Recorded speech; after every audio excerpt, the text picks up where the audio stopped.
We are a small group, but I hope that we broke the ice a little bit and we can have some good conversation. Strategic planning for a student's job search.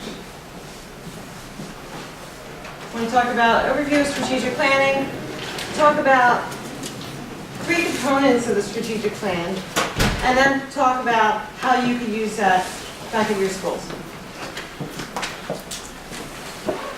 Before we get started on what strategic planning is, I have a series of questions that I ask students all the time. You want me to help you find a job. How ready are you for the job inquiry process, for that interview? How ready for you? How much research have you done? Can you answer some of these basic questions? Tell me about yourself. Right? These are classic interview questions that our students get. What is it about this job that interests you? You don't have all the qualifications I'm looking for. Why should I hire you? And what is your weakness? If my students aren't able to answer these questions, it's a signal to me that I need to help them get ready. Right? And even if they do know some of the answers, it's an opportunity for me to work with them and help them get ready. Have you had the same kind of conversation with your students?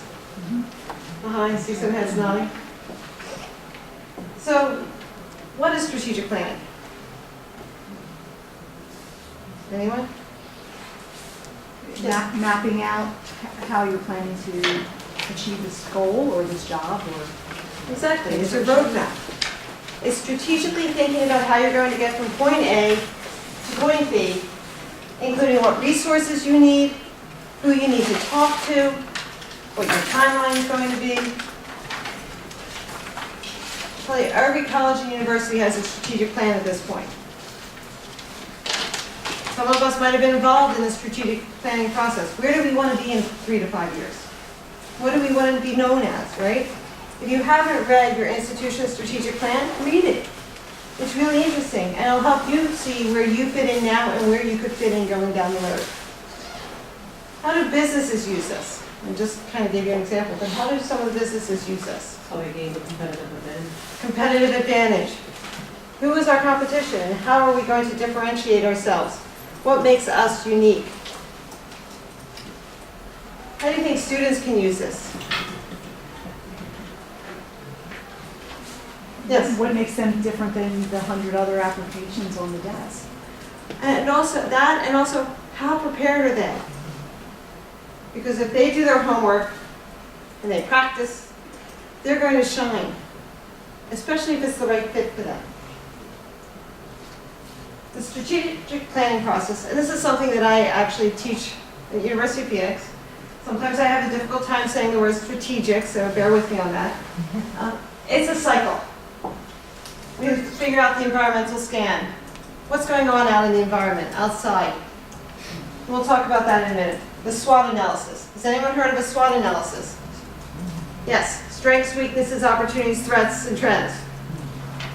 The organizational culture is something we're talking more and more about. What's it like to work at this organization? Then you get into creating the plan, the timeline, the budget. Students don't often think about needing to put aside money for a job search. They might need public transportation. They might need to buy a new outfit.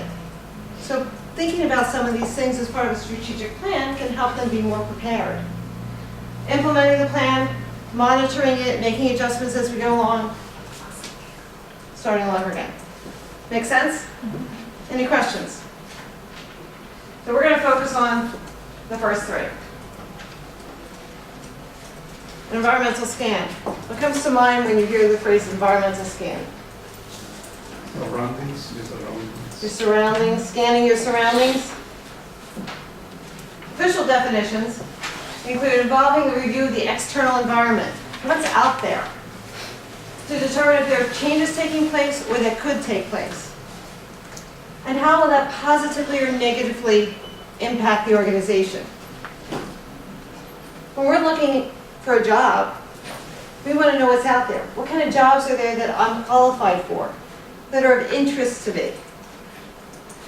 And what is happening in the market that might positively or negatively impact my ability to get a job. Our economy, our market, our community is constantly changing as we live in a global economy, right?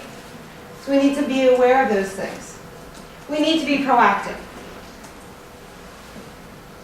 We can't just say, oh, I got a job last year, oh, I practiced last year, I know what I'm going to do, I'm going to just do it again.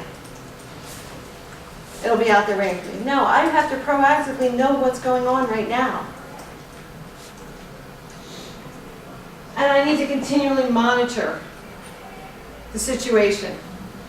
Because when you monitor the situation, you might find new opportunities that you didn't know existed. It's like when we talk to students about what major they should pick. I want to be in business, right? I want to be a business major. Do you want to be a marketing major or a finance major? Do you really like the business courses? Or would you rather be a sociology major or a political science major, where you get other tools and skills and knowledge that can be applied to business? You have these conversations all day long, right? Well, we do that. We should also do that with our job searches. The same kinds of advising that we do with our students for their academic career path, we can also translate to going from education to career. So, that was the reference. I do have a reference list in the back, so if you want to read more, you'll be able to get it. I have an activity for each of these three areas, and this is where you come in. This is not going to be silent, me talking, you listening. I want to talk about and have you go through some of these exercises that I make my students go through. So here for an environmental scan. Parameters for your career search. Think of a student that you may be advising, and either write down on a piece of paper, type in your answers on the computer, or just think in your head, how would you answer these questions?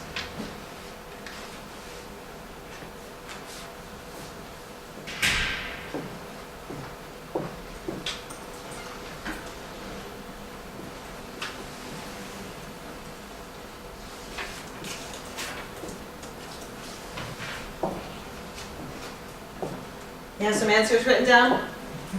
You need another minute?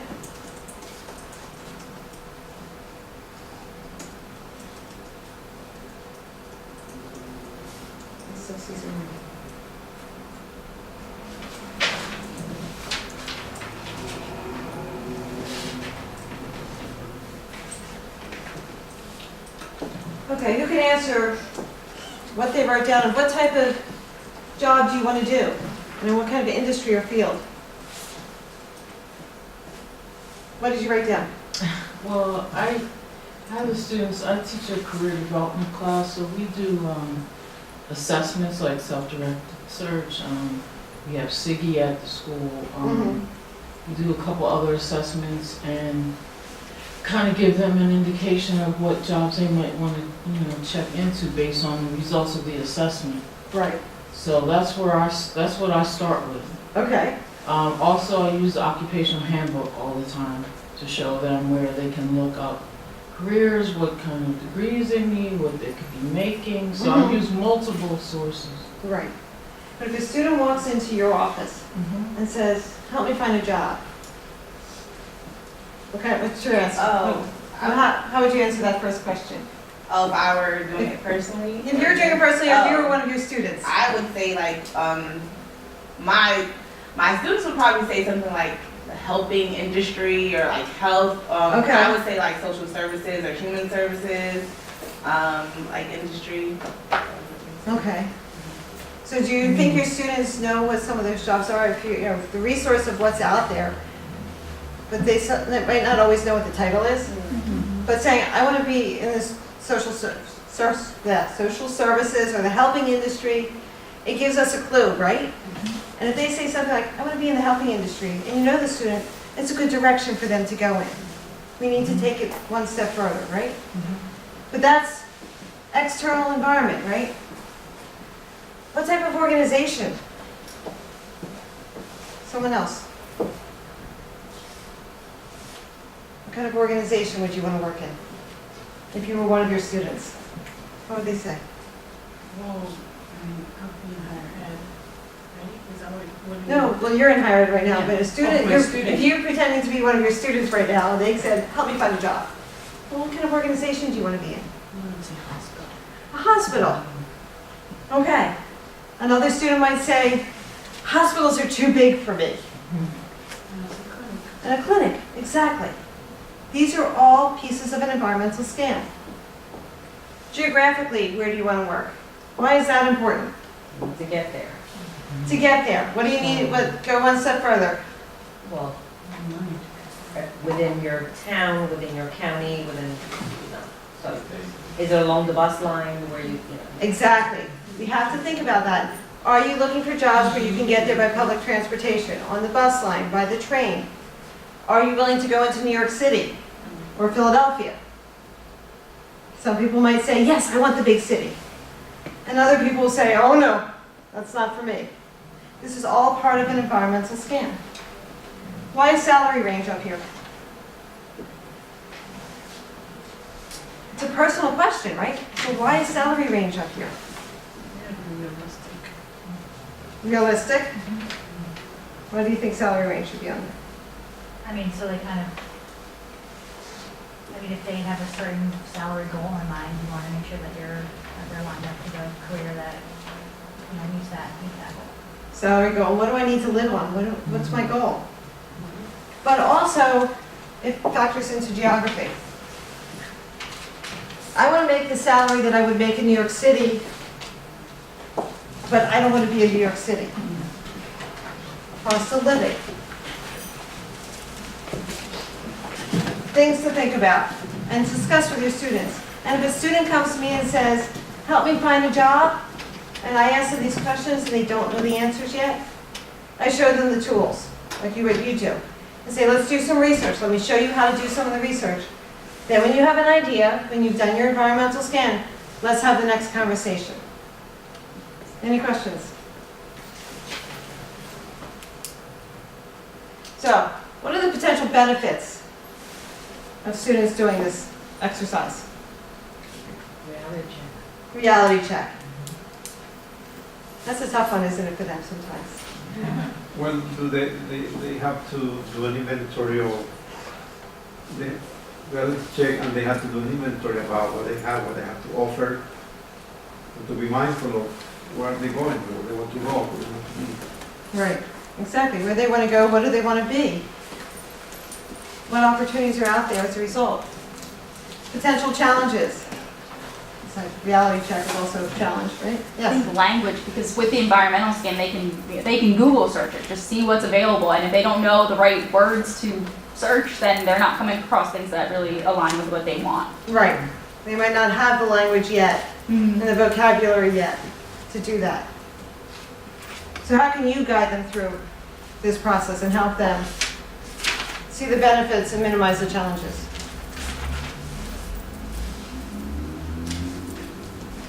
Similar to what you were talking about, you can walk them through this process and coach them.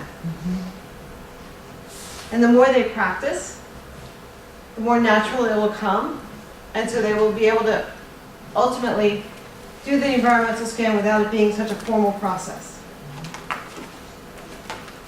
Let's go to the SWOT analysis. SWOT analysis, usually the strengths and weaknesses are my strengths and my weaknesses. They're internal to me. What opportunities are out there and what threats are out there. These are business terms. We're not going to talk to students necessarily and say there are threats to your ability to get a job. That's not a word we would use with them. But this is a model that the businesses use. And the other piece are trends that we need to follow. So let's look at how that applies to the job search. When we talk to our students, what are your strengths? I'm great at communicating with people. I really have a caring personality. I volunteer with the population that I want to work with after college. If they can answer that question, they have started building their reservoir of what they can talk about in an interview, what they can highlight on their resume, what that they can bring to the job. Your weaknesses. Well, I don't have much field experience. How How do you answer that question when you are in an interview situation or even a networking situation? I don't have the experience, but I've taken courses in that area. I'm a fast learner. You have to be able to answer those questions. Opportunities. Where'd you go for the right job postings? Sure, I can Google and come up with thousands of jobs and spend hours and hours and hours applying for job after job after job. But is that the best use of their time? Or is it better if we strategically focus them in on what would be the best place for them to be? Also, who do you know, who do they know that can open a door for them? That's an opportunity. Threats, competition. Other people that are more experienced, right? How do we talk to them and work with them through that process? And then the trends in the industry, and the jobs, geographic area, etc. That's where Google is a great resource for them. You need to know those things. And if you can demonstrate that you know that they know that, they will be more successful. So, take a minute or two, pretend you're one of your students, and write down some strengths, weaknesses, opportunities, threats, and trends that you might want to highlight as part of your job search. Who wants to go first? Strength, A strength. What kind of strength would you put on this list? commitment, discipline, conviction. Commitment, discipline, conviction. Great strengths. Yeah, what else? You're going to say something else. No. Yeah, that's fine. Problem solver, Problem solver, team player, team player, hard worker. hard worker. Great strengths to bring to the table. Right? How about some weaknesses? Attention to detail. Attention to detail. That's an important piece to know about a person. If it's a detail-oriented job, Accounting. like accounting, and you don't pay attention to details, you're a big person, you're a big picture person. You need to know that. You need to be able to talk about that. How do you overcome that if it's a weakness? Or you look for a job that doesn't require as much attention to detail. An opportunity.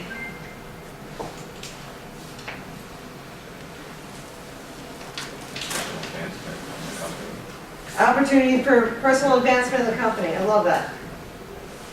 A lot of our students need to get the foot in the door and give them an opportunity to move up. Professional development. Professional development, continue their education.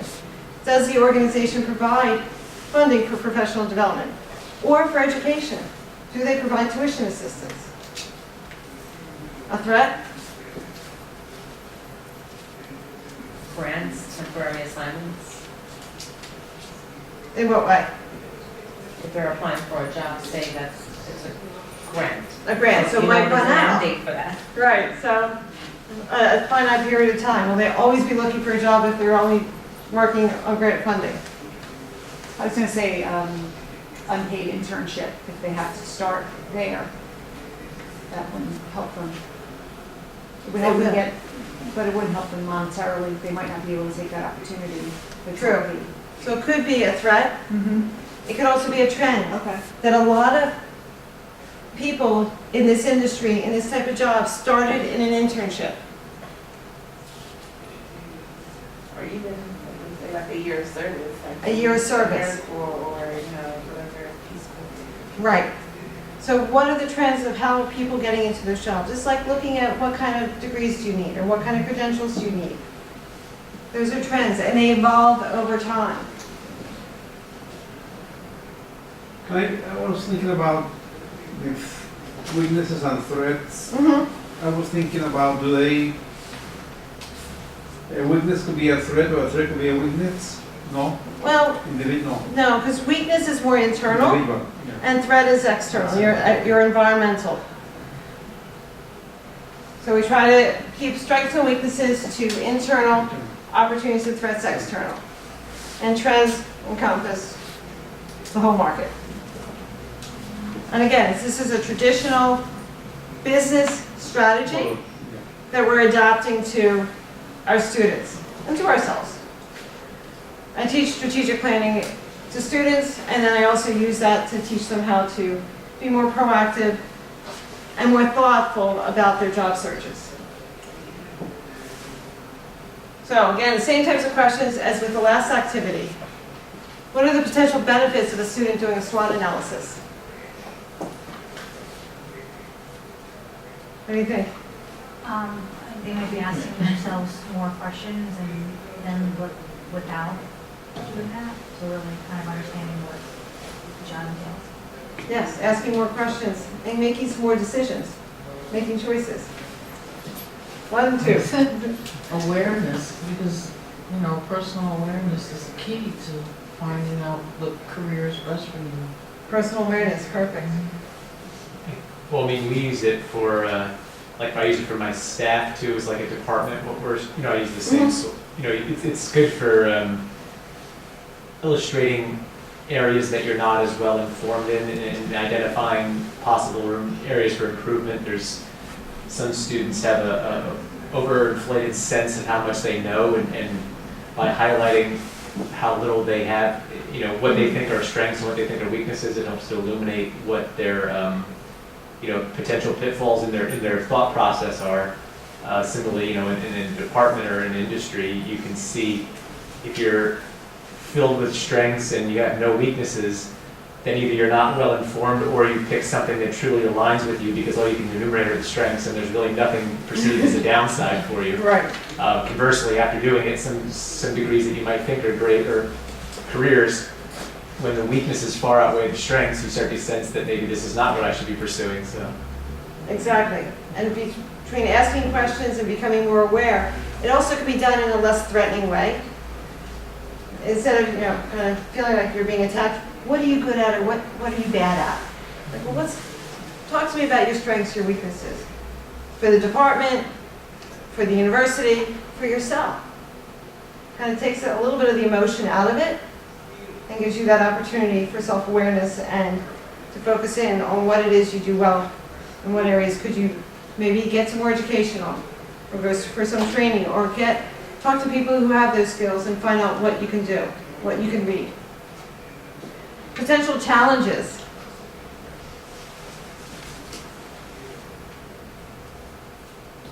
Any ideas? Yes. I think this is what you also can find as you're talking to the students. Their misunderstanding of the process because they may think that something is a weakness and indeed it could be a weakness, but it's not something that you want to say to an employer, so you want to help them to reframe that. Right. So that it doesn't sound, I mean, you want them to be honest, you don't Right. want them to be dishonest in an interview, but you want to, you want to help them to be, I guess, frame it in a way so that it's not detrimental to the purpose of the interview and they won't get the job. You're absolutely right. And just as a side story, I interviewed for a job a bunch of years ago, and the organization had gone through changes. They'd gone through some layoffs and some changes. And I was not getting a good vibe from the person I was interviewing with. And so I asked more about the organization and where they were, and kind of doing the SWOT analysis. And her answer was, we're a mess. We're a mess, and we need help. That was a nice way, what I just said was a nicer version of what she actually told me. And I said, oh no, I'm sorry, thank you very much.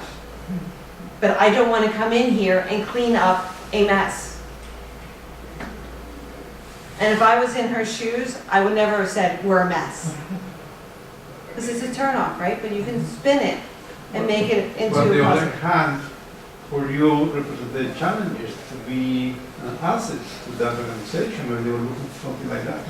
But you Maybe don't- I could have been, yes. But you didn't want to be in that situation. I honestly didn't want to relocate, and I didn't want to take on the job. I've done jobs like that, and I was exhausted from the last 3 that I had. It's exhausting, and it's not something I was looking for me. Someone else might jump at that opportunity, but that also goes into personality. But when you said that this person should have not said it was a mess, maybe the person was being honest and I said, listen, I don't want to deceive you, I want to be honest with you, and this is what it is. So you know Right. you know what it is. But there are, absolutely, and I would have picked it up at some point, hopefully. But there are ways of saying it. I mean, the way she said it, to tell you how drastic it was, she said it was like the aftermath of an earthquake. Oh, That's how messy it was there. Okay, an aftermath of an earthquake. I said, oh no. You know, I've lived through hurricanes, I don't want to deal with an earthquake. But she could have said to me, look, we've had challenges, we've gone through a lot of changes, and I'm looking for someone who can come in and re-energize the organization. Ah. Right, so she could have said, we're in a period of uncertainty. A lot of the policies and protocols that we currently have are ambiguous. Right. Or so certainly somebody who isn't comfortable with ambiguity in a company would not be a good place to. Right. Exactly. It sounds like the White House. This was a couple years ago. But, you know, the bottom line with the SWOT analysis, and one of the challenges, is it could take time. These exercises will take a little time and a little effort to go through. And sometimes our students want immediate gratification. So we might have to work with them, maybe break it down a little bit, smaller chunks, so they see some progress. But we also have to help them understand that this is a process. That no one's going to walk in the door and say, hi, Alda, I have a job for you, and it's a $60,000 job. You ready? You don't have to interview for it. Just come on Monday. Wouldn't that be great, right? We'd all love that.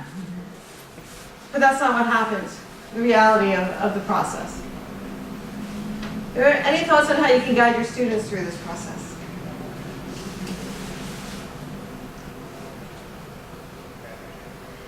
I know, it's after lunch. I have some. Yeah, come on. Like having graduates come back and talk to students and say, hey, I've been there, done that, but I've made it, this is what I did. I think they pay more attention to an alumni or a peer than just, you know, somebody talking about it. Absolutely, leveraging the people that have been through your program. Leveraging your alumni. The alumni would love to come back and talk to students. The alumni may have doors to open up for students, right? And they don't have to keep hearing us talk. Peer mentors also, right? Yes. That's another piece of it. Organizational culture. This is probably the most important part of the job search that students aren't aware of. Does anyone know what I mean by organizational culture? Yes? Like, I guess the environment of the organization, like if it's more team oriented, if it's more based on like employee recognition, or if it's not, if it's based, you know, things like that. Yes. Yes, those are parts of it. So I was just going to add one publication that recently came out about Google's organizational culture. It's called Work Rules by Laszlo Bach. He's a former senior VP of what they call people operations, or HR. And Laszlo Bach left Google about a year ago. I mean, still, I think, an advisor or consultant to Google, but the book talks about the culture within Google and what they look for in employees, and how the company works, and how it strives to be innovative, and what they look for in people. So I think that's a really good read on an innovative company as Right. it relates to organizational culture. Absolutely. In fact, organizational culture is a group's shared concepts, attitudes, expectations, assumptions, experiences within an organization. It drives how we work within the organization. The organization's mission, vision, and strategies will drive that culture, the industry standards, and the behavior of the leaders. We get socialized into the organizational culture in the employee training program, right? The onboarding process. We learn more about the culture when we hang out in the cafeteria, when we go to meetings, right? If we have meetings to plan for meetings, that says something about the culture. Or is the culture where you walk around and there are whiteboards in the hallways and there's impromptu meetings everywhere and everyone's writing on the boards? The organizational culture, and if you think in your mind what the organizational culture is where you work, you'll understand. And it can vary from department to department, or from campus to campus, because it's the people there.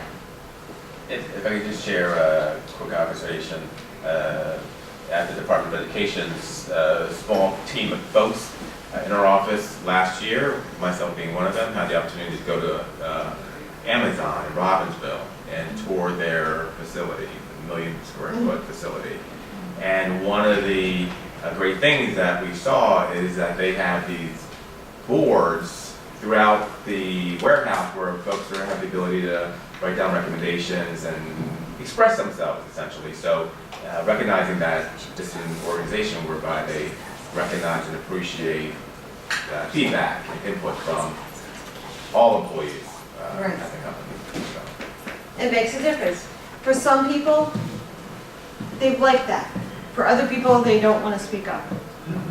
Right. Right? That's the organizational culture. And just as important as understanding the culture is, whoops, let me go back for a second here. The person and organization fit. Do I fit into this organization? Because if I fit in and my personality is aligned with the organization, I'm going to be more productive. I'm going to be happier.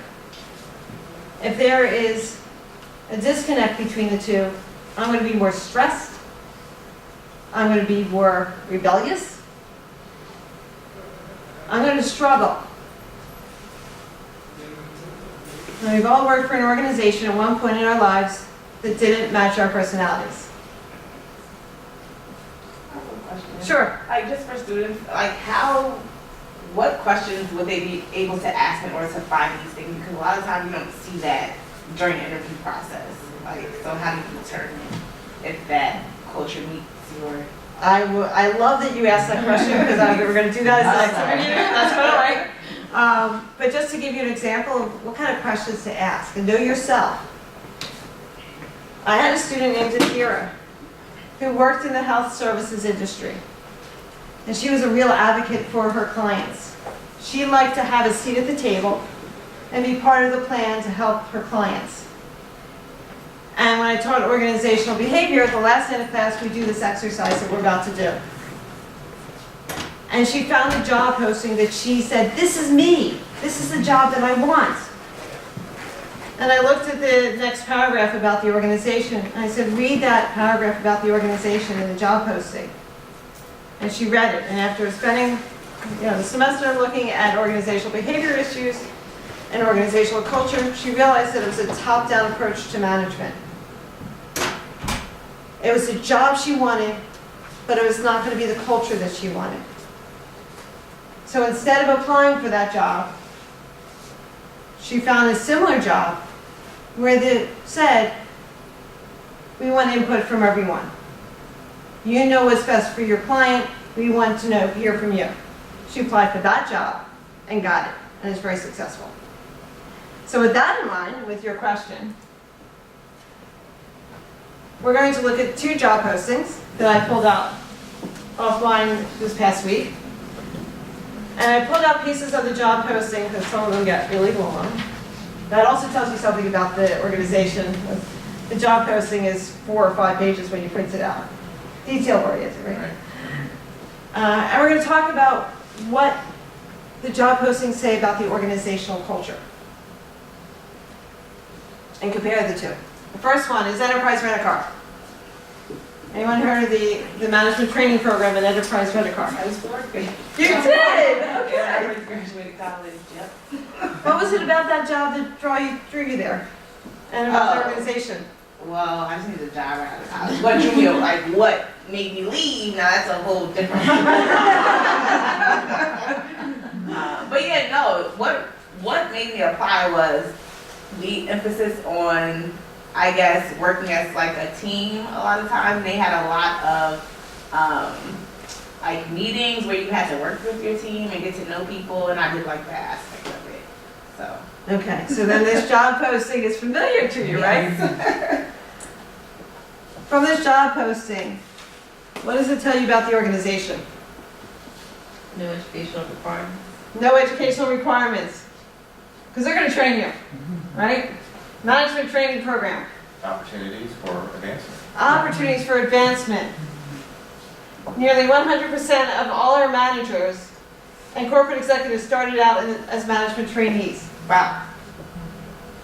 Nearly 100% of all of our managers and corporate executives. So therefore, within, Promote from within. They have an employee-centric focus. Is that really what happened now? Yeah, that's true. Team-oriented. If you go, I only took these couple of sentences. This was pretty long. But the idea is that for a student that may need that development, that team approach, that mentorship, seeing a job posting like this might be a good fit for them, right? For that independent person who likes to do their own thing, maybe more of an entrepreneurial spirit. Would this work? because here, there, everything is prescribed to the employee, everything is given. So, but somebody who is very creative or independent, they don't want that. Right, Like coaching all the time, coaching. right. It doesn't give you the opportunity to be like innovative or to kind of think on your own. It's kind of like you said, they just do everything. Yeah, right. Right, we have a game plan for you. And there are some people that works great for. And for some people, it may work great for a year or two, and then they're ready to move on, take those skills and move on. Let's compare this to the second job posting, a men's warehouse. Both are the type of positions where you're going to interact with people, right? What does this job posting tell you about the organizational culture?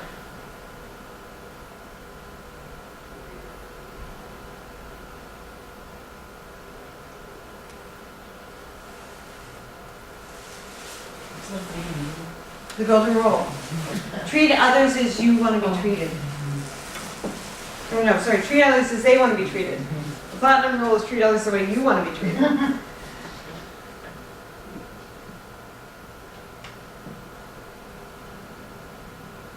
The atmosphere seems fun, family-like atmosphere. It sounds like they have Additional values. Traditional values, but it's fun, family-like atmosphere. What we do matters, reaching your full potential matters. But right here, providing we're hiring retail sales consultants that have a passion for helping people love how they look. A little narcissistic, a little creative, we're looking for people. Sharp dresser. Sharp dresser, but we also want people who might have more of an entrepreneurial spirit, who are willing to take that risk and say, oh, why don't you try these two things together? Who are going to get to know the customers, have a little fun, have a camaraderie with their fellow employees, the other sales reps, work together, but also have the ability to shine. Would you have the same student apply for both jobs? No. Nope. Two different kinds of people, right? But that's where Yeah, you reading. need to be very outgoing, very people-oriented. Exactly. The other one is no. The other one's management training. We're going to train you. We're going to bring you up through the ranks. But reading that job description is the first step to finding out about the job, the organizational culture. From there, if you like what you see there on the job posting, go out to their website. Go out to the company website. Don't just look at the front pages, but look at about us. Who are we? And start doing other research about the organization. Did that answer your question? Yes. Yeah. And that's an easy exercise for a student to do. Yes. And also, if you can visit the place, I mean, like if you could walk around and see, you can see how the people are interacting with each other. You can see the look on their face. You can see if they look like they're about to quit.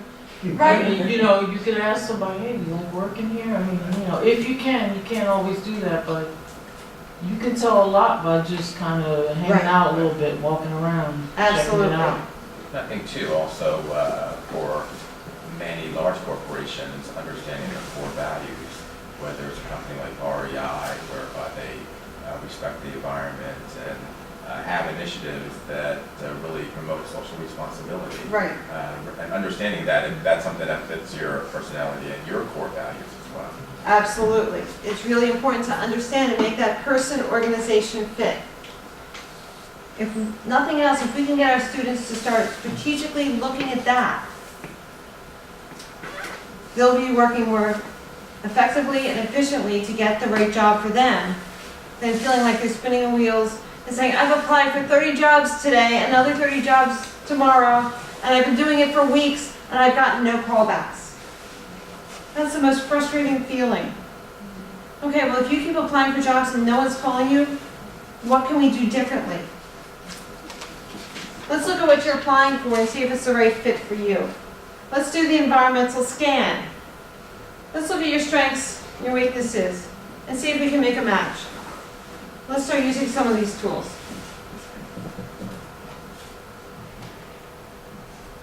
So we kind of answered some of these questions, but I have a slide anyway. Potential benefits for a student to do this organizational culture assessment. Any benefits that we haven't mentioned yet? They get to assess their own values, I think eventually. They like that, don't they? It's important for them to assess their values. And remember, and they actually probably need to be taught this, when you interview for a job, the company's interviewing you, but you're also interviewing them. They always think it's one way, but they need to go both ways. And it gives them some power in the interview process. It empowers them to take some control and ask some questions that they might not think to ask initially because they think they're not supposed to ask questions, they're only supposed to answer questions. But it can go both ways, and that's important for them to learn. How about some challenges to doing this? No challenges? The information may not be available, may not be in the open, which would illustrate the fact that it's a closed environment. And, Right. and so, that's a problem. Information might not be readily available. It might not tell you the whole picture. There's a difference between a mission of who we are and the vision of who we want to be. Sometimes the job posting is more of the vision. This is who we want to be.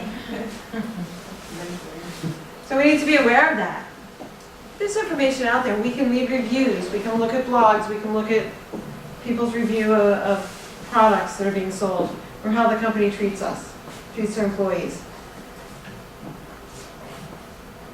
And how can you guide the students through this process? Is this something that you would do with your students? Yeah? Okay. It's actually a really fun exercise to do with them.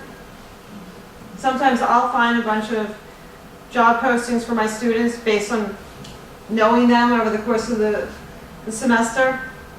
And I'll start sharing them and saying who's good for which. Other times I'll actually have them go out and do some job searching. I was gonna say, I think organizational culture is one of the main reasons why people stay or leave a particular job or It is. career. So It is. it's definitely extremely important. We spend so much time at our job, right? Yeah. With a lot of people that we see every day that we may not necessarily encounter on any other reason. Or like, we might not always like the people we work with. We might like the job, but we might not like our boss, right? Or the workload changes, something happens. We don't always leave it. In the previous session I was in with Michael, looking at college majors. Was anyone in that session, wasn't it? No, I was too. Yeah, he was great. Yeah, he was. But at the very end, he was talking about the reason why people leave is not because of money. It's satisfaction. So I was like, okay, well, if they're leaving because of a satisfaction issue, then if we work on this up front, maybe we can reduce the feeling that you need to leave because you're not satisfied. Let's be satisfied with what we're going into based on what we know about the organization and the job going into it. It sometimes changes. be a little bit more satisfied going in because we've done our homework. So implementing a strategic planning process at your campus, or your after-school program, or even with grantees, how would you use this? Would you use all of it, or pieces of it? Yes. Well, at my institution, I teach a first year experience class. Mhm. So I don't know if I'd be able to do it like all at once, but definitely breaking it down maybe into like a semester-long career project. Because we're trying to figure out ways to like implement more, career search or career exploration. And I feel like this might be something to at least half a semester long, or Because we have like a service, experiential service learning aspect to it. So this could be a really great way to even have them search where they want to volunteer. Right. To figure out how that even connects to their career before they actually even go and do it. Absolutely, absolutely. There's so much information out there. It's an overload. It's overwhelming, right? But if we start shaping them into thinking strategically, we can get them excited and passionate and doing what they love doing sooner. So I love the idea that you're looking to maybe bring this in bits and pieces at different points into the curriculum. Anyone else have ideas? You're doing advising. Do you see an opportunity for this? I almost want to apply this like specifically to transfer advising, where instead of looking at a job, you're looking at a transfer school. Okay.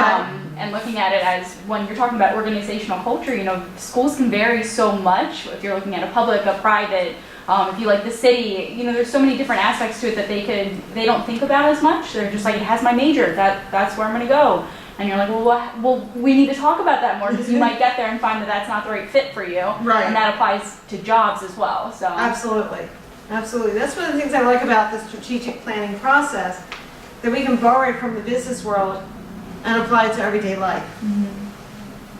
But also, just as important is, how will we know if these activities were useful to our students?